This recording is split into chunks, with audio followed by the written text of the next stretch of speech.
Muito obrigado, pastor Eliseu, bispo, os nossos queridos. Boa noite, igreja, a paz do Senhor Jesus Cristo, amém?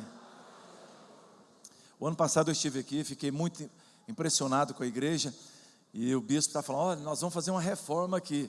Agora já sei que não vai fazer, já está fazendo, né, bispo? E eu fico muito feliz de ver a igreja prosperando.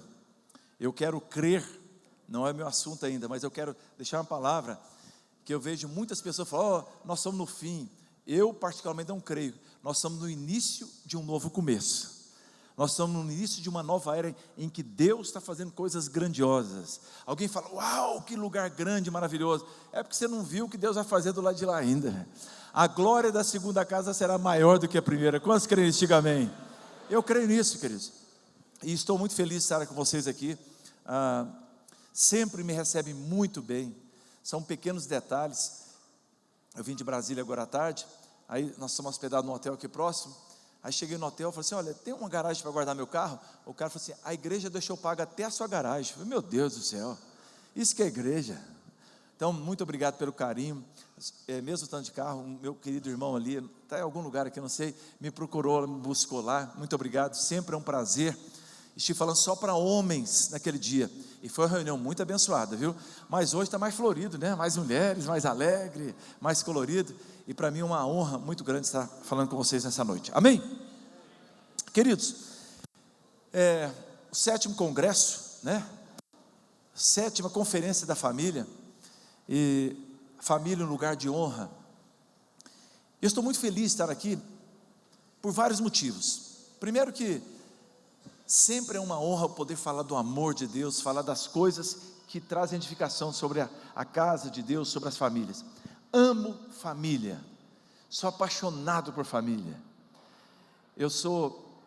Em nossa igreja local, nós temos 3 gerações de pastores, ou seja, eu tenho um pastor de 86 anos, que é meu sogro, né? Tem eu, já estou lá beirando os meus 70, né? Tem os mais jovens, minhas filhas, e a igreja vai embora. E é bom você ver a igreja crescendo, mas solidificada sobre família. Uma igreja sem família, a família vai refletir a qualidade da igreja. Então quero parabenizar o pastor Eliseu e toda a equipe por investir em família. Uma igreja que investe em família é uma igreja que tem longa vida. Uma igreja que investe em família, ela está investindo no seu alicerce. Isso é maravilhoso. Mas antes de eu entrar no assunto que eu quero compartilhar com vocês, eu acredito que todos fazem isso. Se não fazem, eu sugiro. Quando você vai comprar um livro, por exemplo, esse livro fala sobre finanças. Eu quero saber quem é o autor desse livro. Aí eu vou lá ver o cara quebrado, deve ser no Serasa. Eu não vou comprar esse livro, não é? O cara está falando uma coisa que ele não vive. Eu pego, vou ouvir uma palestra, como emagrecer, e o cara que está na palestra é gordão. Não dá, não é? Eu vou falar assim, vou falar sobre família, mas minha família é uma desgraça, eu tenho um casamento muito mal.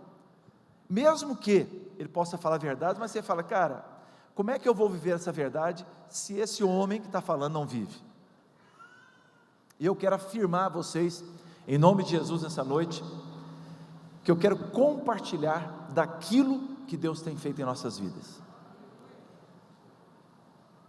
Eu tenho hoje 3 filhas, 3 genros.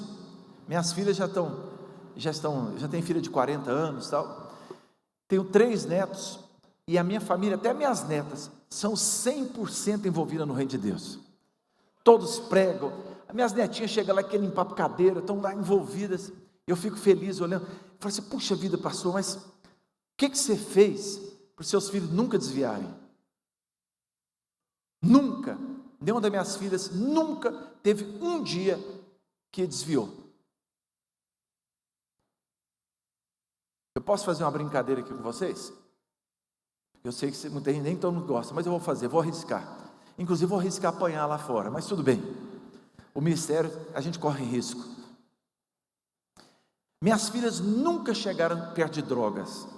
Só minha filha mais nova, um dia ela usou droga. Ela vestiu uma camisa do Flamengo.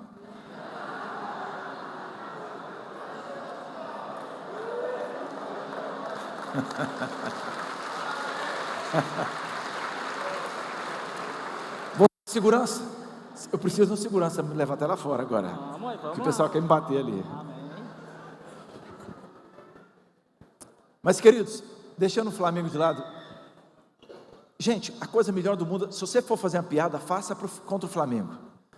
Porque qualquer lugar que tem a metade, pelo menos, torce contra o Flamengo e a outra metade a favor. Então, todo mundo fica feliz, ou triste. Mas deixa eu contar para vocês onde começa a minha história. Eu sou neto de pastor. Meu avô foi o primeiro, se não me falha a memória, o primeiro missionário a residir em Goiânia. Ele veio da Inglaterra em 1914 para o estado de Goiás. Naquela época o trem vinha até Araguari, de lá para cá, Morrinhos, Piracanjuba, era no lombo de um burro. Meus avós eram ingleses. E eles, a Uni Evangélica, foi eles que começaram, junto ali com o Dr. Fancer, pessoal, você pode ver, reverendo Archibald Tipple, você vai ver lá na entrada da faculdade. As primeiras igrejas, ele foi o segundo missionário a pisar no estado de Goiás, 1914. E aqui em Campinas, ele construiu aquela igreja cristã evangélica. Eu não sei onde eu estou aqui, mas é por aqui, em algum lugar. Por lado de cá, né? E isso, muitos anos atrás. E eu louvo a Deus porque isso me fez algumas coisas muito boas, bispo. Quando eu fui para o seminário, em 1980, eu morei num seminário interno, em Belo Horizonte. E lá no seminário, todos os dias, os alunos do primeiro ano, tinham uma capela, um culto às 10 horas da manhã. E o deão do seminário falou assim, todos têm que dar um testemunho de 5 minutos a 10 minutos, não lembro, na capela, todo dia tinha. Meu nome é Wilbert, geralmente eu era o último da chamada, W, né? Geralmente é o último. E eu fiquei vendo os testemunhos, fiquei encantado. Um colega meu falou, olha, eu usava cocaína e tal, ficava tão doidão que a polícia ia me pegar no telhado da casa. O outro, olha, eu tirei as tripas da galinha e forquei meu cachorro. E era cada coisa assim, né? Eu, assim, não estou fazendo uma sátira não, mas eu ficava encantado com aquilo. Uau, que experiência, como Deus transformou a vida dele. Mas tem um detalhe, queridos, que eu falei assim, meu Deus, vai chegar a minha hora de dar o meu testemunho. Eu nunca fumei nem cigarro normal. Nunca vi maconha, naquela época não tinha internet, hoje você vê tudo, né? Eu não sei nem como é que é esse tal de maconha. Eu nunca bebi. Eu nunca xinguei minha mãe. Eu fui um filho que só tinha uma coxinha no prato, eu tinha dó de comer e dava para minha mãe. Eu ia numa chácara, pegava uma goiaba, ficava tão bonita que eu ficava com a consciência pesada, levava a minha mãe comer. Eu fui essa pessoa. Eu cresci, nasci dentro de um lar evangélico. E eu falei assim, meu Deus do céu, todo mundo dando testemunho tão bonito, na hora que eu vou dar testemunho, eu não tenho o que falar, o que eu vou falar? Aí o diabo sopra no ouvido. Eu falei, puxa vida, eu podia ter feito uma besteira na minha vida. Se eu tivesse, quase que eu falei, acho que eu vou sair na rua, fazer uma besteira e voltar. Olha, eu fiz a besteira ontem, irmãos. Mas eu não fiz. E chegou o dia de dar o meu testemunho. E quando chegou, Deus me deu uma palavra no meu coração. E essa palavra eu espero que você possa receber na sua vida. Eu falei, nossa, meu testemunho vai ser sem graça demais, não tem nada. Sabe, meus colegas, cada testemunho tão bom. Um dos meus colegas, ele foi criado dentro de um prostíbulo.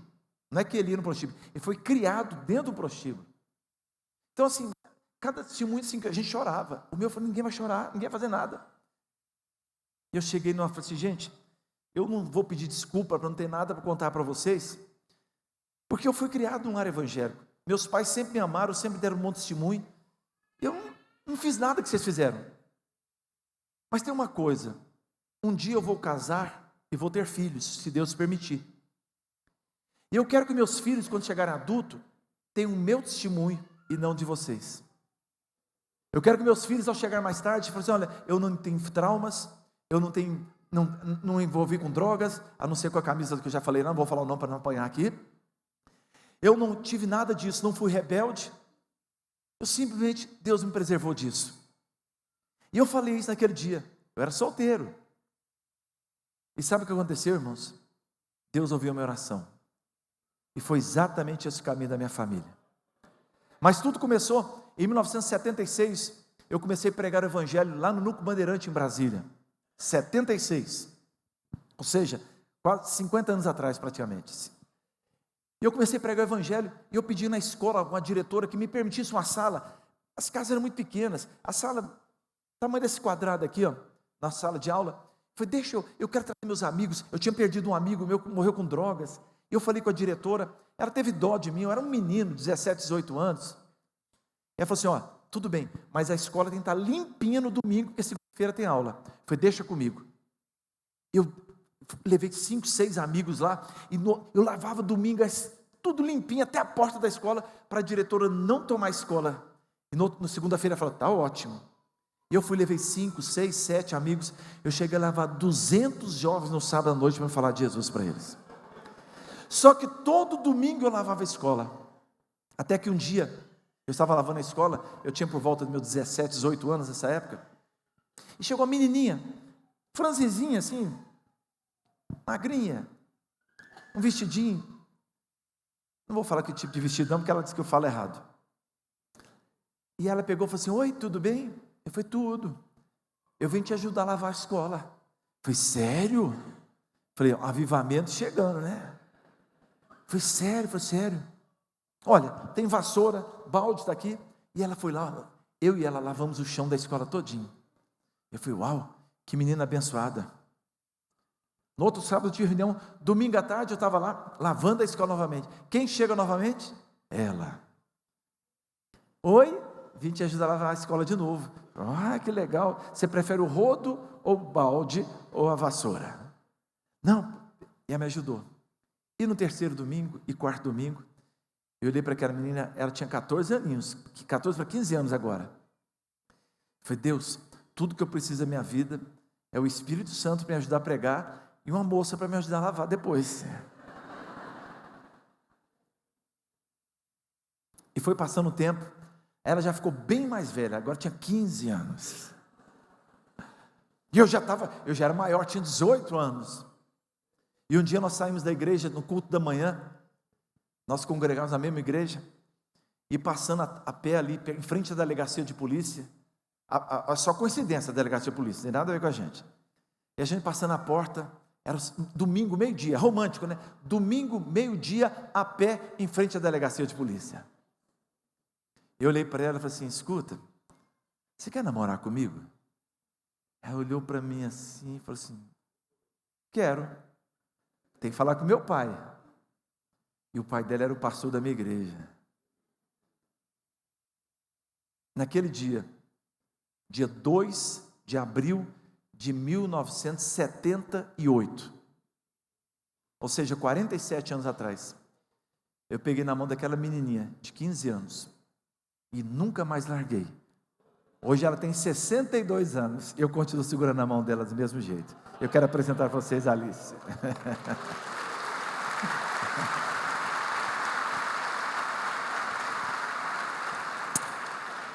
Deus é bom, não é, gente?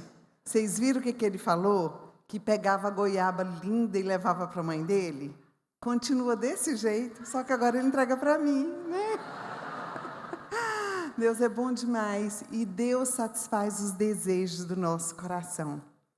E eu era filha de pastor, sou filha de pastor, que esse pastor de 86 anos é o meu pai, que é pastor na nossa igreja também. E o meu sonho era ter uma família. E Deus preparou o IB para mim, porque Ele viu que ele tinha características que eu desejava. E no íntimo dele, Deus também me preparou para ele, eu não tenho dúvida disso. É a tampa com a panela, né, gente, que casa assim, que dá certo. E com esses 47 anos de namoro, que a gente namora até hoje, somos casados há 43 anos, mas o namoro continua, diga amém. Né? Porque não é porque você casa que você deixa de namorar, graças a Deus. E Deus nos deu, através do nosso relacionamento, Deus nos deu as 3 filhas, e Ele falou 3 netos, mas são 4, não sei quem que Ele esqueceu para trás, mas são 4. E eu quero apresentar para vocês, porque nós temos uma identidade em Cristo, nós somos filhos do nosso Deus poderoso. E quando nós somos filhos e quando nós temos uma identidade, nós sabemos que Ele tem o melhor para nós. Um dia Deus falou para Abraão, olha Abraão, em ti serão benditas todas as famílias da terra. Tem alguém aqui que recebe essa palavra para você? Amém, querido. Em ti serão benditas todas as famílias da terra.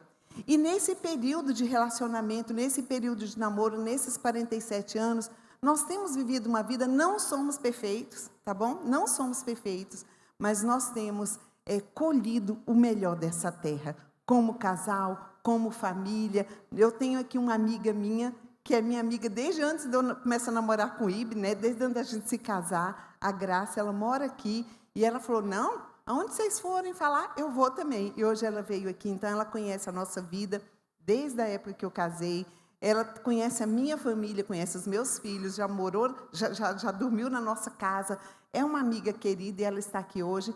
Então, eu queria apresentar para vocês a nossa família, acho que eu mandei uma foto, para mostrar o que nos respalda hoje. Se nós temos a alegria de falar sobre honra em família, eu tenho a honra de falar para vocês que é bom demais estar casado, é bom demais ser família, é bom demais viver o melhor de Deus para nós. Mesmo passando crise, sim. Mesmo passando alguma aflição, sim. Nós sabemos em quem nós temos crido. Nós sabemos que Deus é poderoso para transformar situações, para nos dar o melhor, para vivermos o melhor. E eu tenho a alegria de dizer que os nossos filhos são respaldo daquilo que nós temos vivido. Coloca uma foto aí que eu pedi para o pastor colocar. Olha lá. Eu vou apresentar aqui, esse de óculos mais alto aí, é Alex, casado com a Anne, que é essa de roupinha estampada, essa loirinha, é a nossa filha do meio. Eles são pastores também na nossa igreja. Aqui ali do lado, aquele barbudinho ali do lado do Ibe, é o Bruno, casado com a Lise, que está perto dele, essa de blusa branca com preta, nossa filha mais velha, que são pais do Benjamin e do Ian. Vitor, esse barbudo na ponta aqui, casada com essa de vermelho, Laís, casada com o Vitor, mãe da Anne, mãe da Nicole e da Emily. Essa é a nossa família, eles nos respaldam, é uma honra ser mãe delas. E hoje eu estava vindo para cá, e o Ibe falou alguma coisa, eu postei no meu Instagram, e as pessoas olham, leem e falam, é verdade, pastora, a sua família nos inspira. Porque somos perfeitos? Não. Porque estamos vivendo o melhor de Deus na face da terra. E Deus tem chamado a nossa família e você, para você viver o melhor da terra. Porque hoje o mundo precisa de famílias que decidem dar um passo além e falar, eu quero viver o melhor. Deus me chamou para ser abençoado. Deus me chamou para fazer diferença. Deus me chamou para impactar outras famílias. Por isso nós estamos aqui. Porque eu sei que hoje você vai ser marcado pela graça de Deus, para você exercer e realizar o sonho de Deus. Posso ouvir o amém? Amém. E com muita alegria, eu quero dizer que esse homem aqui que vai ministrar agora aos nossos corações, é um homem que Deus chamou para me abençoar. Ele é o meu pastor, ele é o meu marido, ele é o meu amigo, ele é o meu amante, ele é o meu tudo, que faz tudo comigo, que a gente se diverte, que a gente ri, que a gente brinca, que a gente desfruta do propósito de Deus juntos. É isso, eu te amo.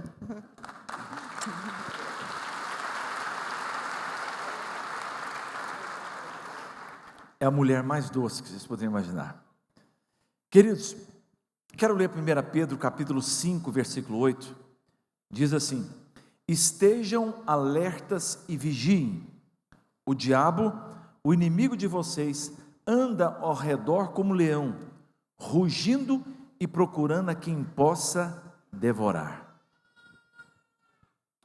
O diabo estragou a primeira família que existiu na face da terra, lá no Éden. Mas eu quero profetizar algo poderoso sobre a sua vida. Vou repetir. O diabo estragou a primeira família, mas ele não vai estragar a sua. Porque Jesus, quando nós, semana passada, comemoramos a ressurreição de Cristo, quando ele ressurgiu, ele deu vitória a nós. É claro que ele anda ao redor, mas nós precisamos ter cuidados, precisamos ter valores para que a gente possa andar no melhor. Eu não tenho dúvida que o alvo preferido do diabo é a família. Destruiu a família, destrói tudo. Trouxe um relacionamento difícil entre pai e mãe. Os filhos serão possivelmente, se Deus tiver misericórdia, terão problemas emocionais. Uma família disfuncional, ela gera filhos disfuncionais. Uma família funcional gera filhos abençoados que a nossa sociedade precisa. Então a gente precisa entender que o diabo, mesmo que ele esteja lutando, Deus quer nos dar vitória.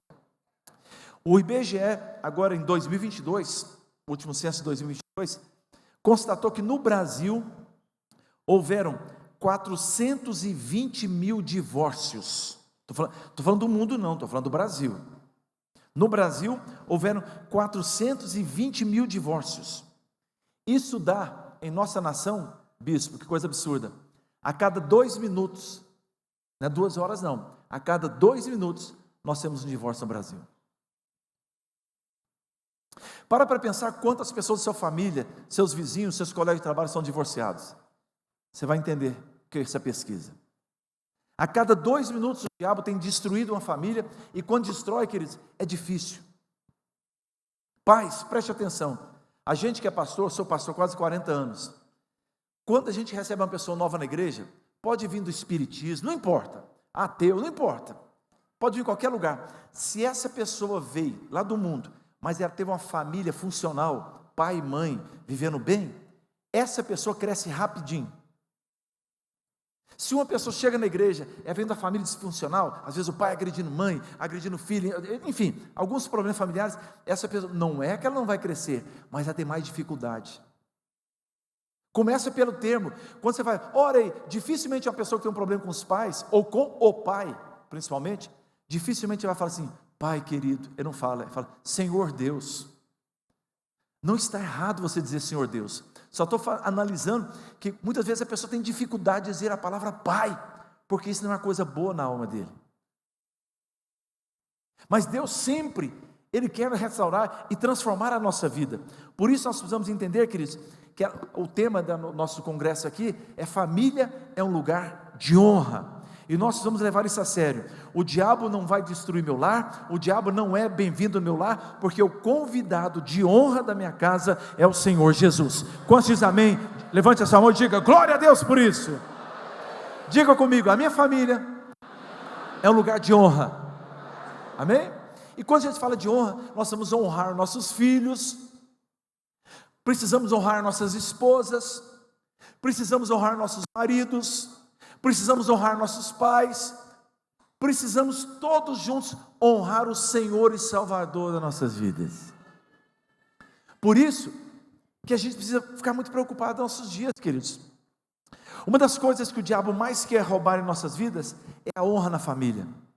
Eu estava vendo uma pesquisa na Inglaterra, infelizmente hoje a Inglaterra não é um país cristão. Eu estava vendo uma pesquisa hoje, 55% da população da Inglaterra não declaram cristã. E um país, meus avós vieram de lá, evangelizou grande parte do mundo. Aliás, os puritanos saíram da Inglaterra para construir os Estados Unidos. E a Inglaterra, hoje eu estava lendo, hoje não, esses dias atrás, que tem uma coisa que saiu de moda na Inglaterra, é sala de jantar. No lugar da sala de jantar, transformaram em home theater, ou seja, uma sala de TV. A sala de TV se tornou mais importante do que uma sala de jantar. E meus queridos, em nome de Jesus, guarde isso que eu estou falando para vocês. Eu não sou o seu pastor, o seu bispo, mas eu estou aqui convidado, acho eu que ele não vai achar ruim o que eu vou falar. Queridos, se na sua casa tem uma televisão na sala de jantar, na sala do almoço, pode até deixá-la, mas mantenha desligada. Hora de jantar não é hora de celular, hora de jantar não é hora de televisão, hora de jantar, de almoçar, é olhar um nos olhos do outro, é ouvir a história que aconteceu na escola, é ouvir as dores, é ouvir as alegrias. A televisão, queridos, o diabo tem destruído a família, não é por causa da programação, não pastor, mas na televisão eu ponho um programa evangélico, a hora de jantar não tem programa evangélico, tem oração, tem olhos nos olhos. Um dos poucos momentos da sua vida que os 5 sentidos são abertos é na hora da refeição. Paladar, tato, olfato, visão, audição, tudo está aberto na hora de jantar. Por isso que Jesus gastava tanto tempo na ministração, ficava 3 dias comendo com seus discípulos e não eram gordos ainda. Jesus gastava tempo, porque essa hora, queridos, por que grandes empresários, já viram que eles fecham um negócio? Num jantar. O jantar é algo importante, queridos, e nós estamos perdendo isso em nossas vidas. Em nossa casa, eu e a Alice, a coisa mais comum é na mesa derramamento de lágrimas, e lágrimas nem sempre é tristeza, algumas vezes é emoção, um testemunho. Eu tenho uma filha, uma das minhas filhas, hoje, nesse exato momento, ela está pregando, ela está treinando, todo ano ela é convidada, ela é fenômeno para falar. É uma menina muito inteligente, advogada, mestra, professora universitária, e ela ministra o Abe Uber, todo ano leva ela para ministrar para a igreja dele, 3 dias lá num lugar que tem lá de retiro, lá em Fortaleza, está lá. Eu fico impressionado como Deus usa aquela menina. Ela tinha 7 aninhos, na escola, nem 7, 5, né, Alice? Tinha 5 aninhos, ela chegava em casa, pai, Deus falou comigo hoje. Gente, menina de 5 anos. Aí você, filha, tá bom. O que Deus falou com você? Pai, eu estava lá no escorregador, no parquinho, e Deus falou assim, tá vendo aquela menina? Você precisa orar por ela. Filho, você foi? Fui. E o que você falou para ela? Olha, Jesus te ama. Evangelismo de 5 anos, irmão. E outro dia, pai, eu estava lá, e eu estava numa escola que não é evangélica, aquela época era de lambada, só os mais velhos lembram de lambada. E a professora levou todo mundo para a quadra, vamos dançar lambada. Pai, Deus falou assim, Anne, sobe lá para cima, tinha uma arquibancada, subiu. Tá vendo? Eu não quero você nisso. E ela chegava em casa e a gente ficava impressionado, porque batia com as coisas. Não, menina, estou falando de uma criança de 5 anos, gente, estou falando de 15, estou falando de 5 aninhos. E ela vem crescendo assim, eu fico impressionado. Aquela menina, ela fala, o céu desce ou a terra sobe, eu não sei, alguma coisa parecida. Mas, queridos, essa menina, ela é casada com aquele cara grandão, tem 2 metros de altura, hiper inteligente. Ele, todos os concursos, não sei quantos concursos passou, inclusive do Senado agora, aquele que ganha mais alto, o cara já entra quase milionário. Ele é secretário da 5ª turma de ministro do TST, tem batido todos os recordes. Ele é formado em Direito, Administração, mestre em Teologia, mestre em Teologia, enfim, um bocado de coisa.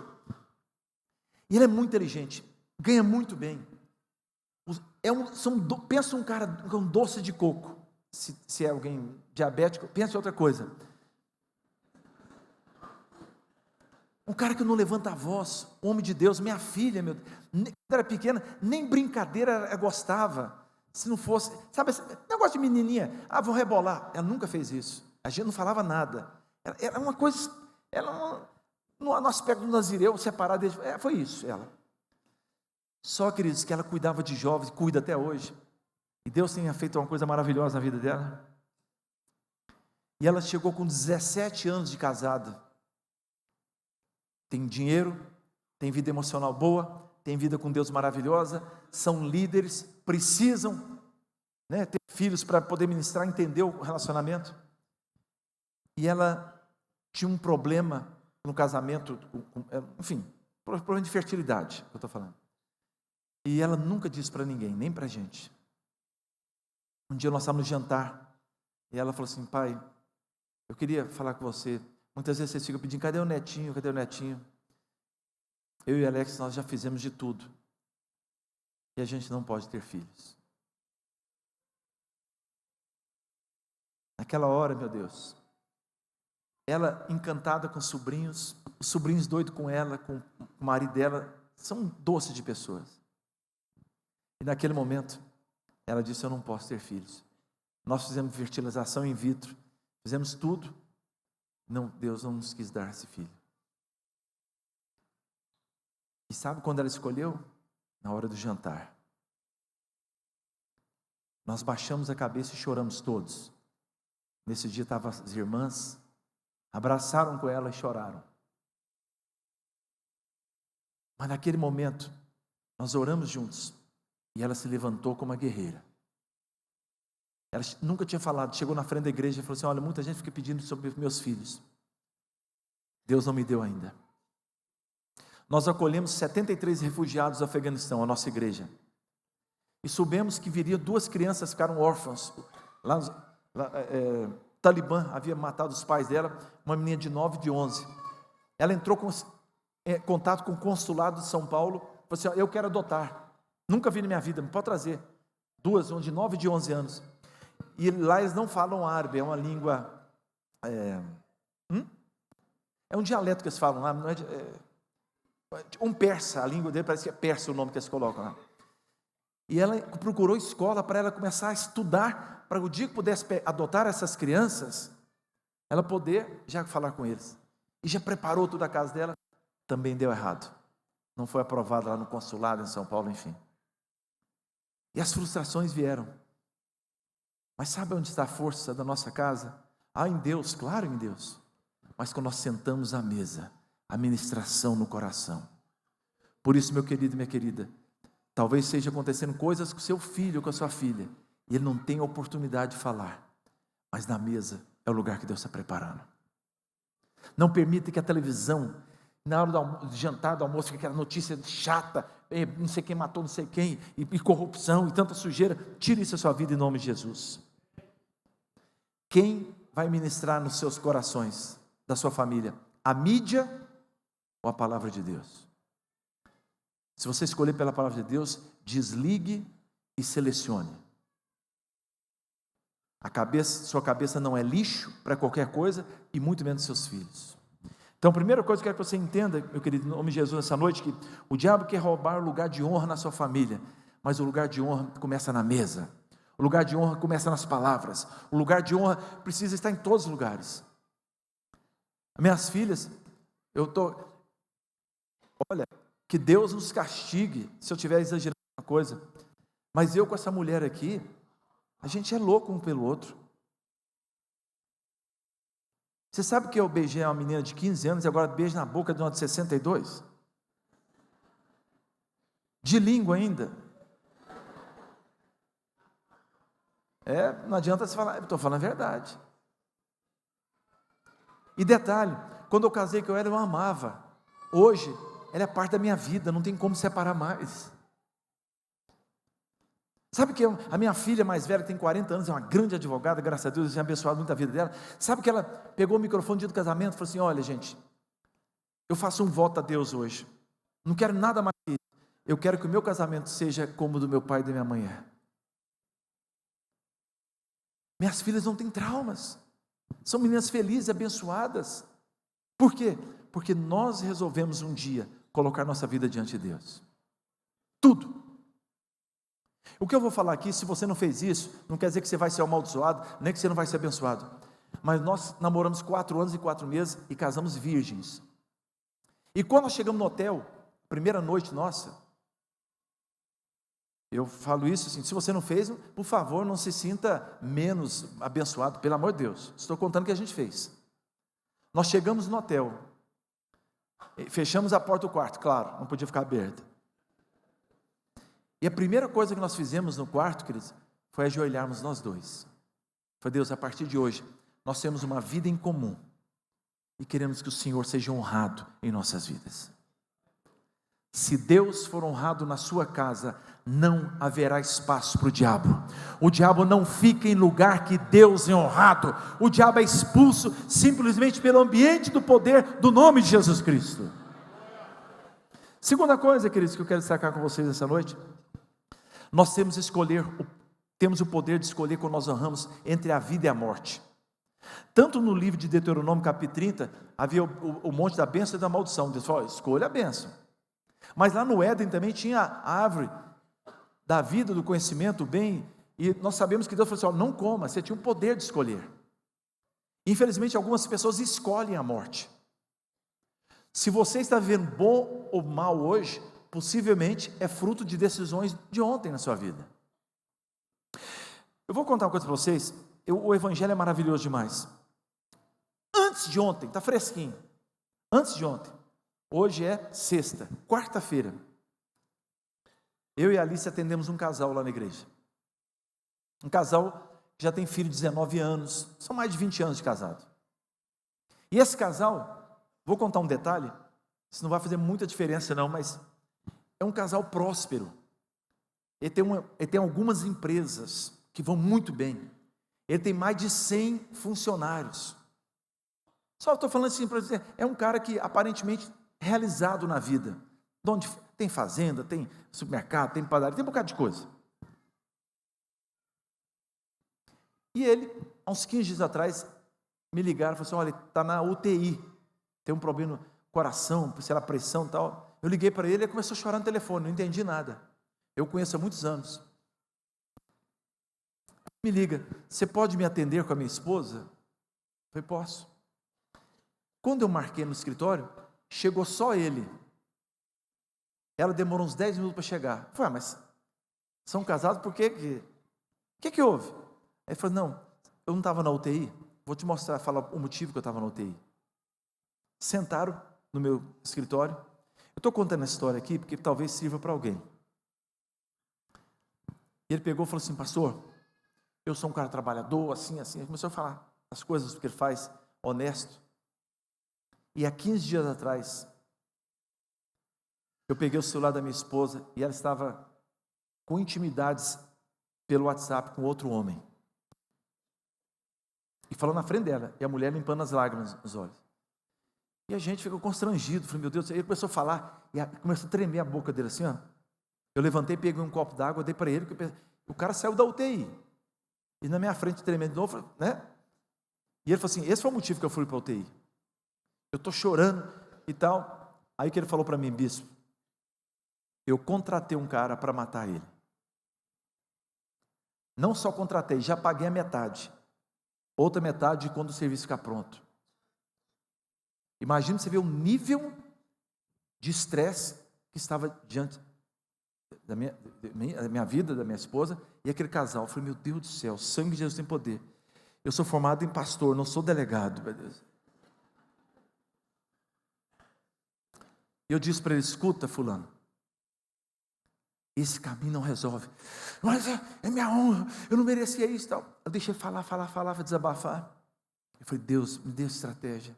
Deus, me dê estratégia. Eu comecei a falar com ele. Aí eu falei assim, olha, você tem toda a razão. Mas deixa eu te falar. Se você acabar com esse negócio de matar o cara, não existe crime perfeito. Mesmo que você não mate, eles vão descobrir o mandante. E você vai ficar 30 anos na cadeia.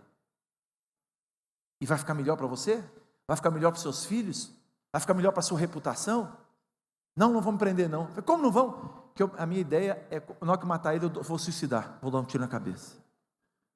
Olha para você ver o nível para um problema conjugal, pastor.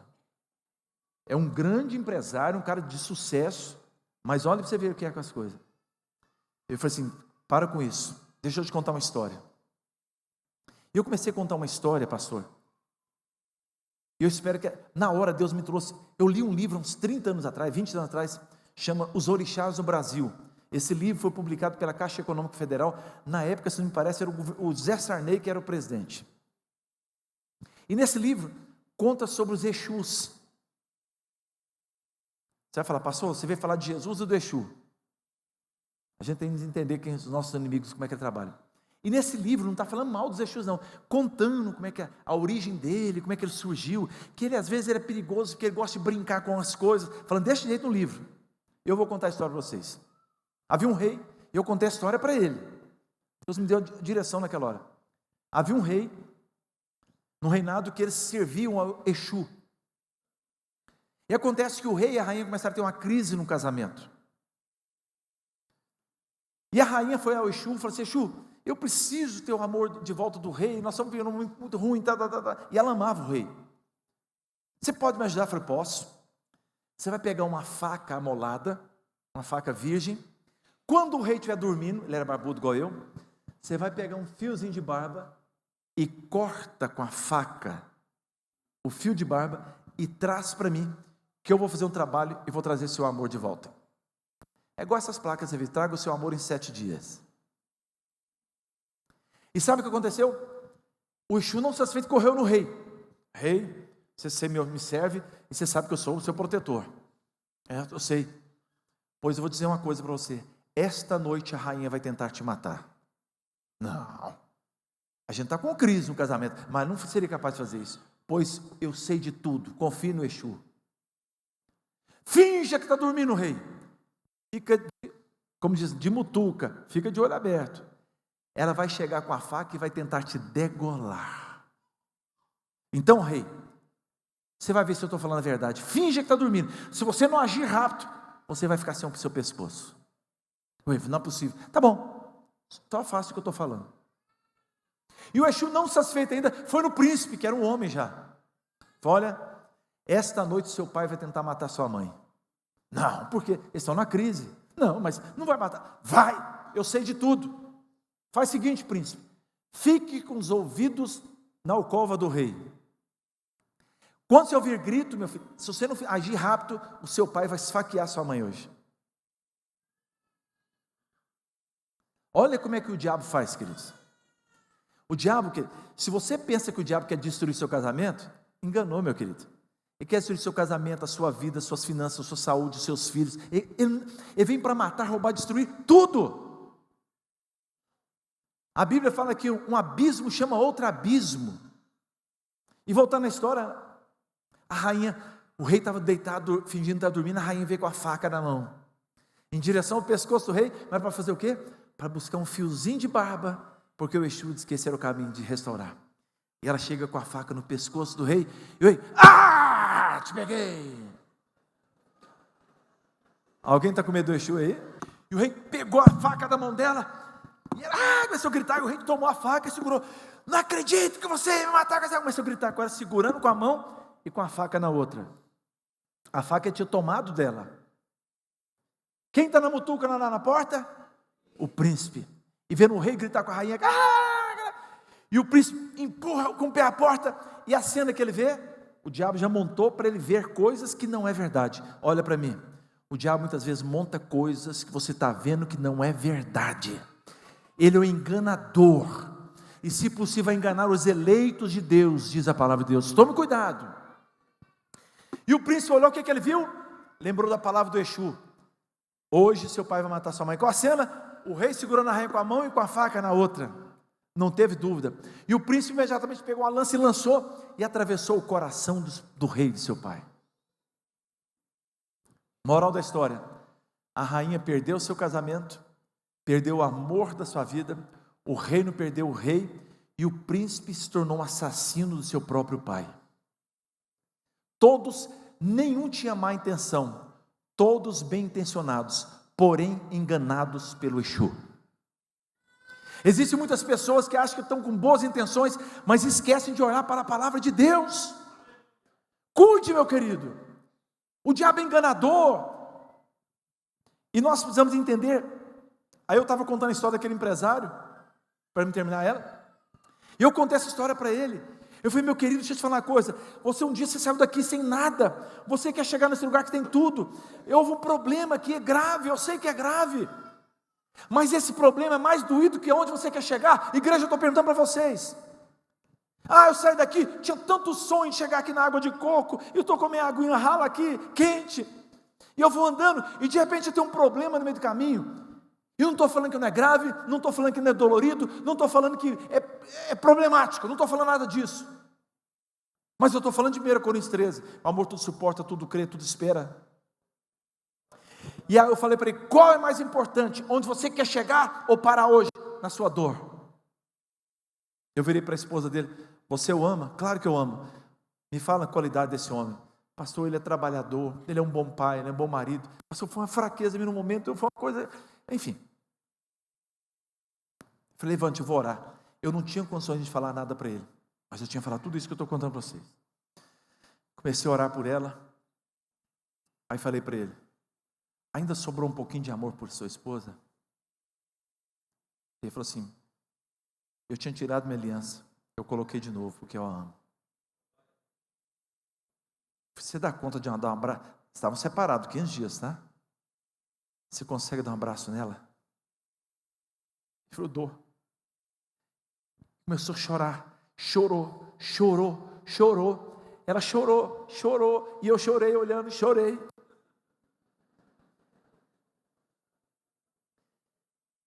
Estavam nós três abraçados ali, e o poder de Deus agindo naquele casamento. Saíram de lá juntos, mandaram mensagem para mim à noite, Como tem empresa, mandou até um prato de salgadinho para mim, irmãos. Olha o que Deus faz, querido. Eu fiquei falando à minha esposa, que coisa maravilhosa, o poder de Deus, o poder do Evangelho, Ele restaura. É por isso que casamentos mais duradouros de qualidade estão na igreja do Senhor, porque o Senhor restaura, Ele dá poder de perdoar, Ele nos dá uma visão de casamento, de família, uma família que honra ao Senhor. Quantos podem aplaudir Jesus por isso? É lindo demais.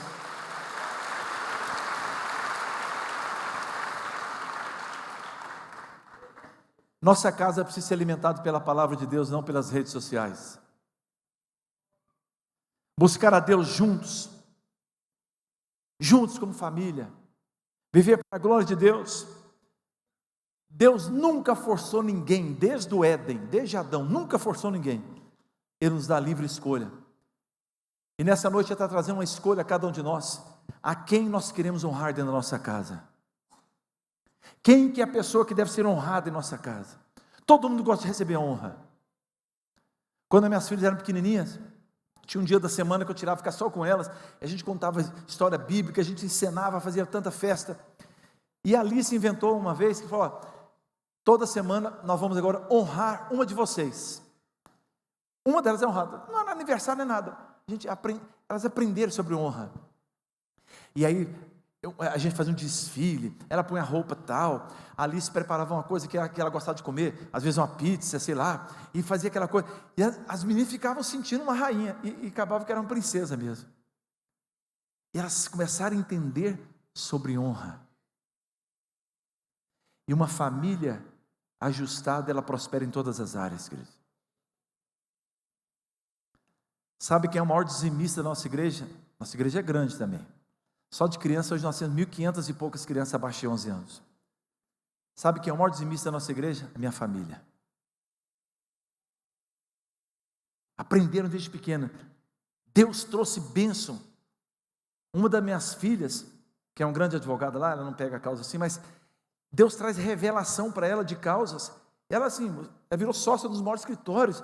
Toda grande obra de Brasília, ou saiu da mão dela, ou passou pela mão dela. O que Deus fez? Lá de baixo, preparou uma pessoa para crescer. Mas o diabo vai usar alguma coisa para parar a sua família. Eu perdi meu horário, tem quantos minutos aí? Só para eu saber. 15 minutos? Quem me dá mais 15 minutos, levanta a mão. Ó, passou 15, 30, 45.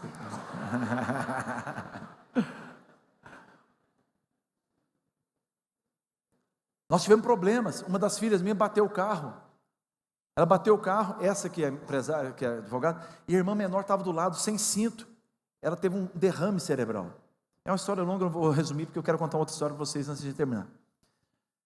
E essa que estava dirigindo, ela falou, nunca mais eu pego em carro na minha vida.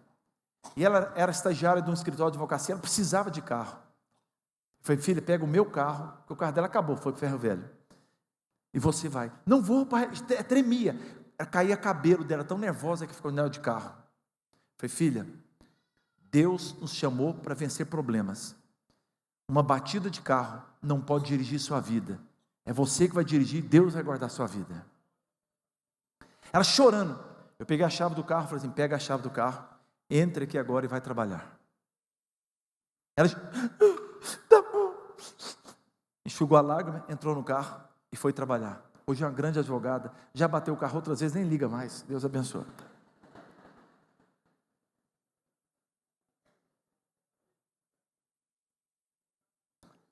Último ponto que eu quero conversar com vocês. A honra se faz com perseverança, sacrifício e apoio. Diga comigo, a honra se faz com perseverança, sacrifício e apoio. Lembra que Josué falou, eu e a minha casa serviremos ao Senhor, eu e minha casa vamos honrar a Deus. Vocês fazem o que vocês quiserem, mas eu e minha casa vamos honrar o Senhor. Queridos, existem tanta gente sofrendo, e eu quero contar uma história para vocês, usar esse tempo para me contar uma história para vocês, que eu contei lá na igreja do pastor Lucas Galdino, vai falar aqui amanhã, mas eu não contei aqui. Quando eu tinha 53 anos, eu tenho 66, eu estava muito gordo e eu trabalhava no tribunal, E não é só gordo, gordura no fígado, colesterol alto, pressão alta. De vez em quando eu ia parar no posto de saúde. E o médico um dia me chamou e falou assim, ó, ou você toma uma decisão na sua vida, aí falou algumas coisas, perder peso, fazer uma atividade física. Eu não tinha que fazer atividade física, nem aquela assim, jogar um futebol no final de semana. Não, zero. E o médico falou para mim, e eu comecei a tentar fazer alguma coisa. Comecei a caminhar, até que eu cheguei em casa muito feliz um dia, falei para eles, olha, acredita se quiser, eu corri 2 quilômetros hoje. Ela, uau! Só que eu estava meio pesado e comecei a ficar doendo o joelho, tudo. Eu falei, não, eu vou passar desse negócio, vou começar a nadar. Nadar a gente boia, né? Quanto mais gordo na natação, a banha melhor. E eu comecei a nadar, e entrei na natação, né? E um professor começou a me ensinar natação e tal. Eu já estava nadando uns 4 meses. Aí o tribunal onde eu trabalhava tem chama as Olimpíadas do Tribunal. Todos os anos eles fazem uma capital do Brasil. E naquele ano seria em Belo Horizonte. Eu nunca fui. Eu cheguei na Associação de Servidores e falei assim, eu quero me inscrever aí para me participar como atleta. Aí os caras olharam para mim, você é atleta? Falei, você agora.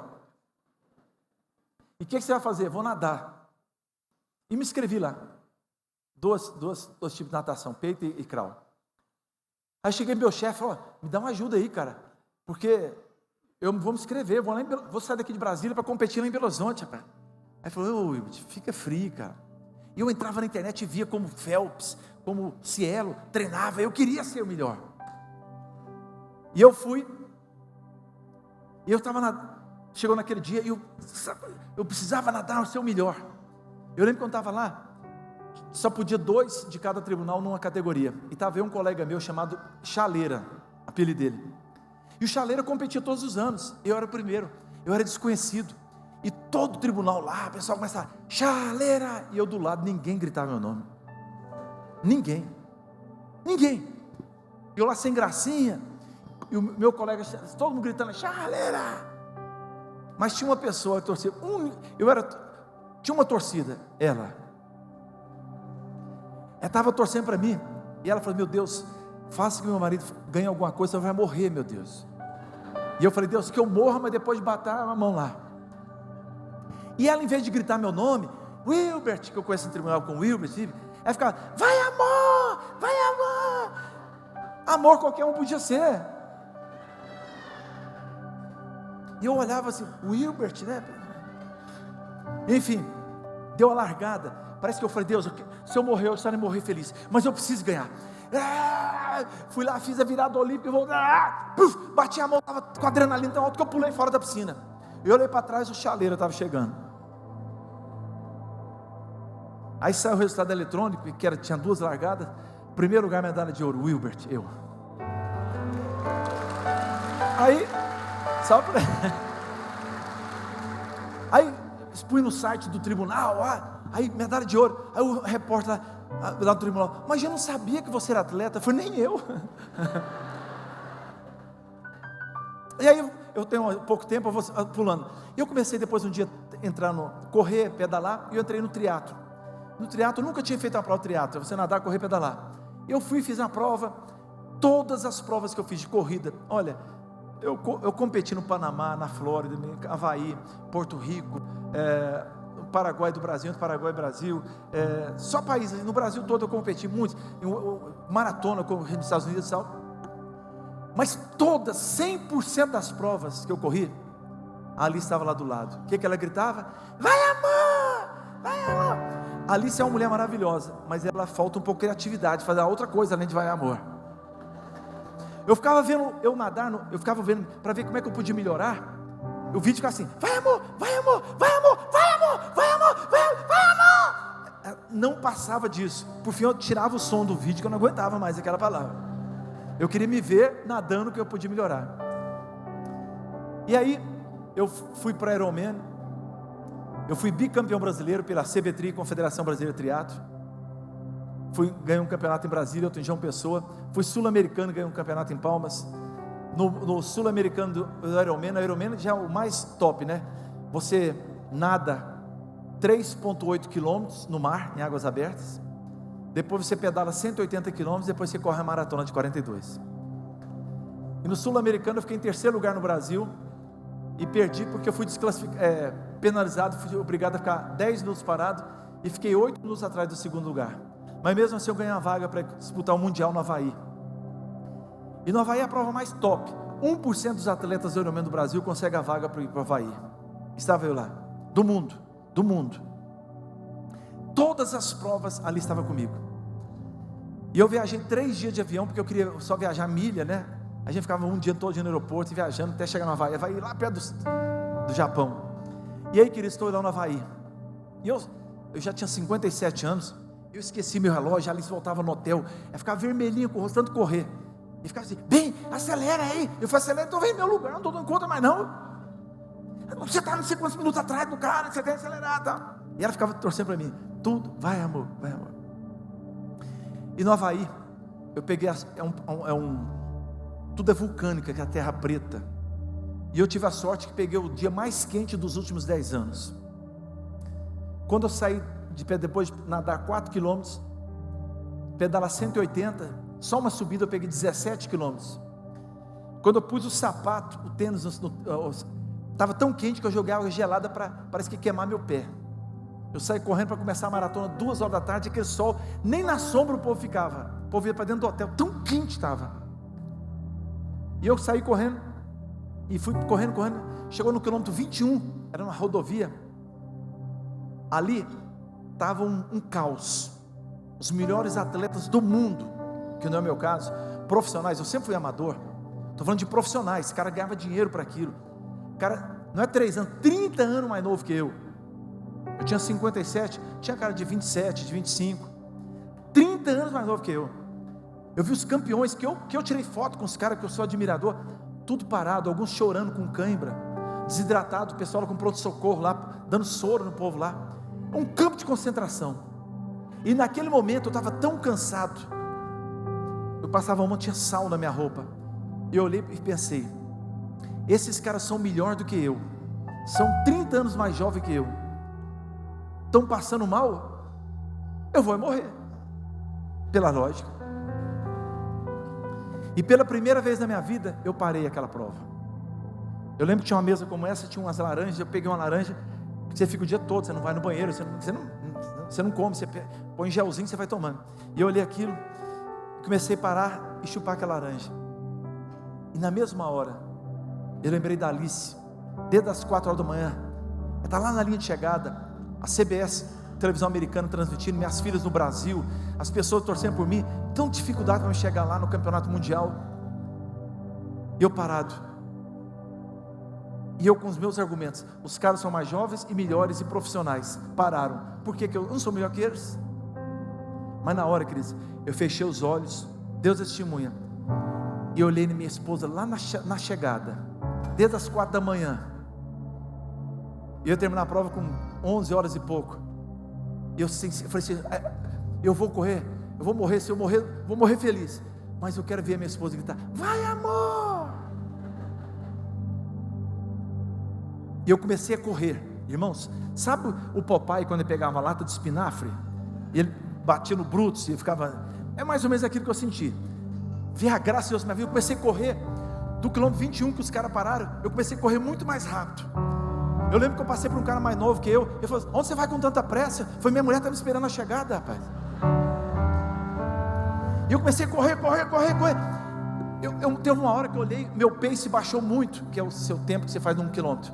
Eu falei assim, cara, eu vou diminuir de propósito, vou frear, porque eu estou com medo de não chegar, mas minha disposição era correr mais ainda. E eu comecei a correr, não parei hora nenhuma, e entrei pela rua, já estava começando no final da tarde, entrando pelas ruas principais, e na entrada final, tipo assim, 1 quilômetro, ou 800 metros, na beira da praia, lá na frente tinha uns LED assim, grandão, som, gente do mundo inteiro, japonês, francês, alemão, do mundo inteiro, e o povo na rua gritando, pôr na mão assim, você bater a mão, good job e tal, e eu correndo, sabe, nem lembrar que eu estava correndo, e eu falei assim, cadê minha mulher, e aí, queridos, lá na frente estava ela, eu falei assim, ela vai estar lá, sabe por quê, irmãos? Eu falei assim, gente, se eu parar aqui vai ser uma tristeza para ela, e eu fui até o final. Quando eu vou chegando na rua central, 200 metros da chegada, olha o que eu passei por cima. Por gentileza, põe essa foto aí, por gentileza. Olha o que ela escreveu no asfalto, irmãos.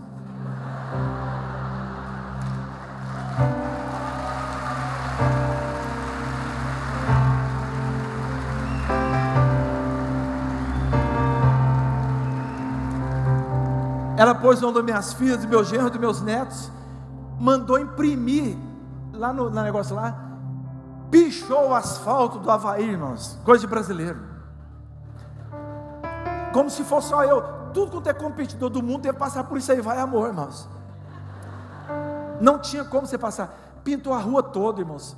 No outro dia nós fomos lá, deve ficar uns 30 dias para sair esse negócio de giz no asfalto.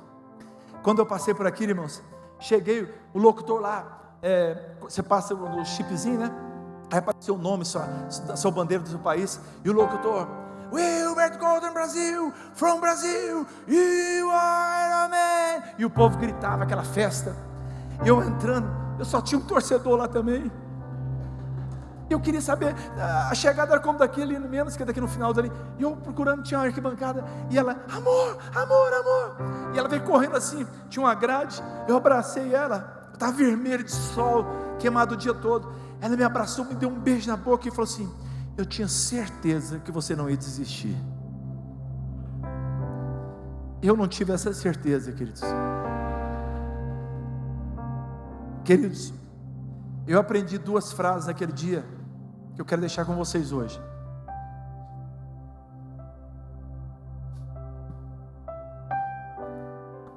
Por maior que dor que você tenha, a dor é passageira, mas a glória, ela é eterna. Essa é a primeira frase que eu aprendi naquele dia. A segunda frase que eu aprendi foi: se eu parar hoje, eu já sei o que vai acontecer. Eu quero saber o que vai acontecer se eu for até o final. Eu estou contando isso para você só para falar uma coisa para você, meu querido, minha querida. Não desista da sua família. Não desista do seu casamento.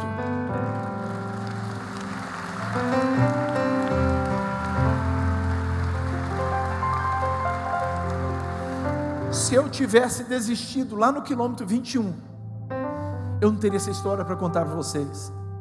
Até essa foto, ela mandaria a gente passear por outro lugar. Não queria que eu passasse lá para não ficar envergonhado, porque ela pôs na chegada, porque ela teve convicção que eu iria até o final. Muitos não passaram na chegada.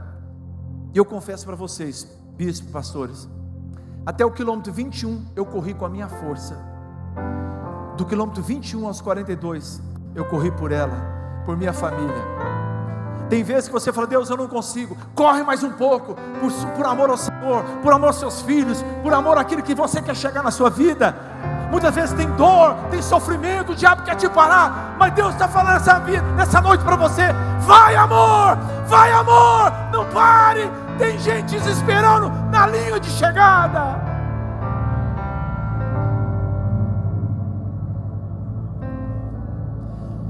O livro de Hebreus fala que há uma nuvem de testemunha.